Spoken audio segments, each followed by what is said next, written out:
Welcome to the Indian Express. Ever since the pandemic hit last year, life hasn't been easy for any of us. Millions have battled COVID, others have lost their loved ones.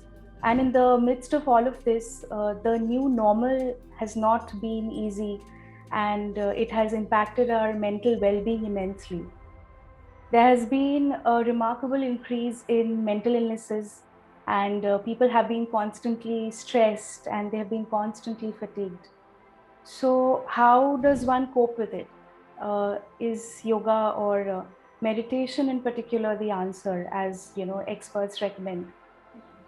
To talk about this, we have two very special people with us today. Actor Kabir Bedi, of course, he is known for his films, but he has practiced yoga himself, and his parents have been a major influence in this regard. He talks about all of this in his recently published autobiography, which is titled Stories I Must Tell. This is the book. The book is it's quite a candid memoir of the actor and his journey, and among other things, he also tells us about his understanding of spirituality, mental health issues, etc. We also have with us Kamlesh D. Patel, or as he's popularly known, Daaji. And he's a renowned spiritual master. His teachings arise from his personal experiences on the path of heartfulness. I will just show you the books. This is Designing Destiny, and this is The Heartfulness Way. These books give a very detailed understanding of meditation and how it is to be practiced, and just how to live life, in general. And it explains the concepts in very simple terms. It draws real life examples, which helps us to connect and understand the concepts better. Welcome, gentlemen. Thank you. It's my greatest honor to be in the presence of Daaji, and I bow and pranam to His Eminence. Thank you, Kabir Saab. Before Mr. Bedi and Daaji, you all take your conversation ahead, I would just like to ask Mr. Bedi, the pandemic has really been hard on all of us, and we are trying to cope with it in our own ways. For you, what have been your particular learnings and experiences during this time, and how have you been taking care of your mental health?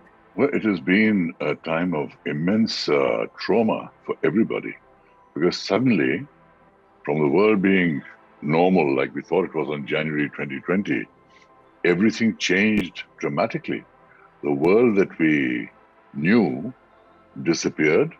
Suddenly people were wearing masks, in lockdowns, cut off from their jobs, suffering this terrible virus.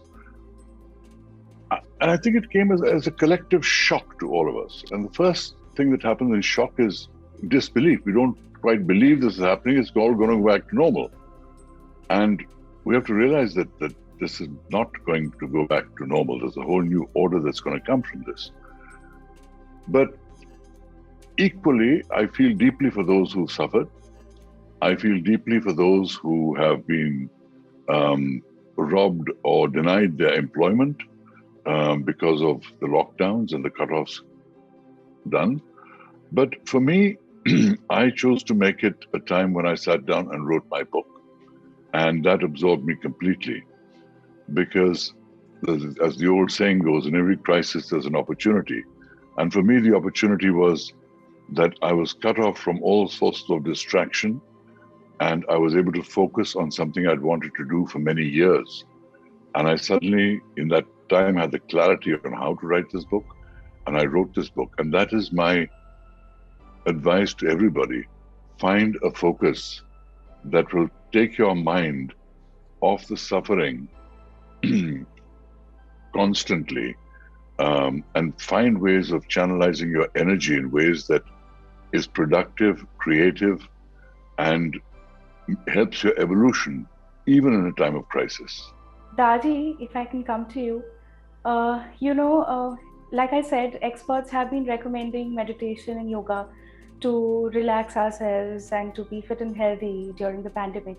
But there are times when people find it really difficult to concentrate with everything happening around. There's a lot of stress that they're dealing with. So, they might just give up on yoga completely. Would you share some tips for them? Definitely. First of all, you don't dig a well when there is fire. It's already too late. Having realized this unfortunate truth, we have to prepare ourselves going forward. Okay, I did not do so and so in the past, but now I have the opportunity of building my immunity at a physiological level, building my physique at a physical level, build my mental abilities, and also advance spiritually. So one has to have overall, as this, a wholesome growth. Yoga has been misunderstood as if it's a cure for all. It is not cure for all. For example, when asanas and pranayams are prescribed rampantly, they think it's going to give you moksha and liberation. No.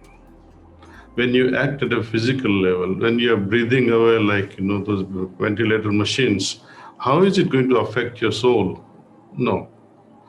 So we should not fall for such things. Asanas and pranayams, they are great.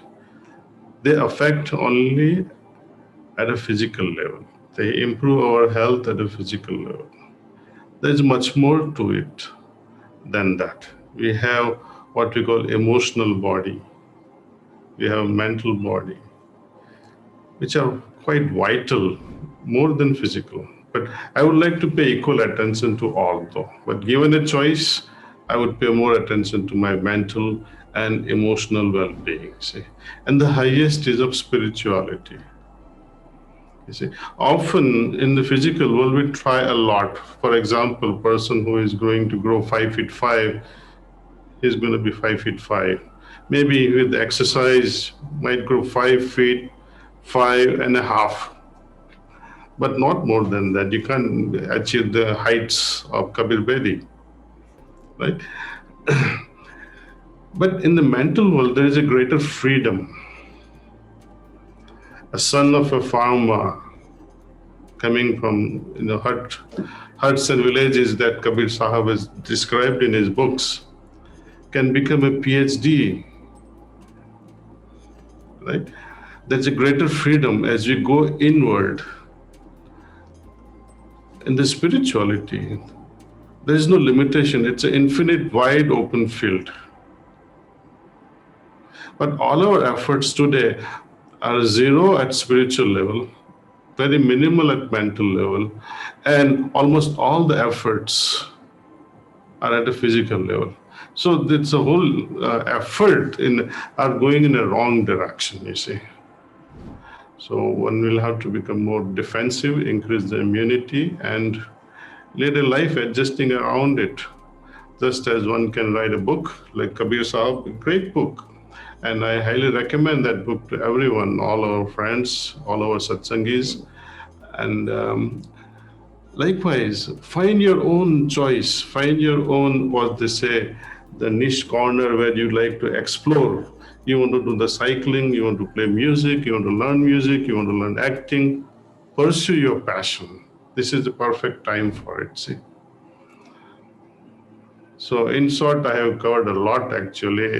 Meditation, if you say it's going to help cure all these things, no. But meditation can prepare us mentally and removes the anxiety associated with the stress of just some danger lurking around us, you see.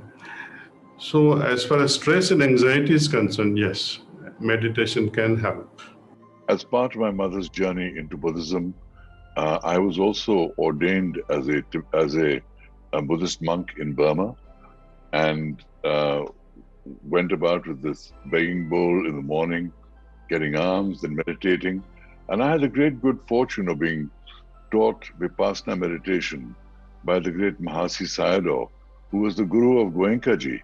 and taught Goenkaji Vipassana meditation. So I was blessed, and that learning, even though it happened at a young age, has stayed with me all my life. That is the power of meditation at a very formative age. That sense of